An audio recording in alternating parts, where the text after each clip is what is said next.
काजल नीचे वाले कमरे में बैठकर टीवी देख रही थी। एक लड़का काजल के भतीजे के साथ आया था। उसी की उम्र का रहा होगा शायद, क्योंकि काजल का भतीजा भी काजल से ज़्यादा छोटा नहीं था।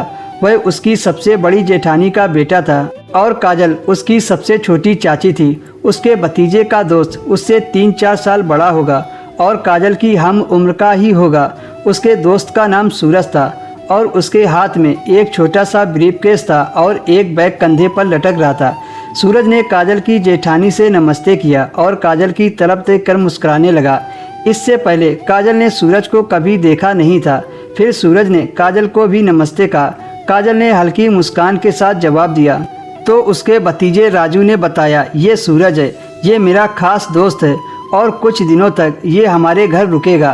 काजल का सूरज के साथ दूर का रिश्ता भी था पर एक दूसरे को जानते नहीं थे। वह काजल से थोड़ा घबराया हुआ भी लग रहा था। काजल के घर में सिर्फ 3 ही कमरे थे।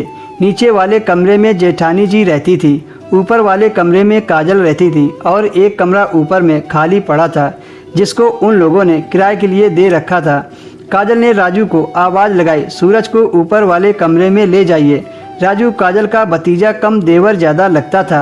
वह मुड़कर दरवाजे से बाहर निकला। फिर वह दोनों ऊपर वाले कमरे में चले गए। फिर काजल भी 5 मिनट बाद ऊपर चली गई। सूरज काजल के बिस्तर पर लेटा था। काजल की आहट पाकर वह उठकर बैठ गया।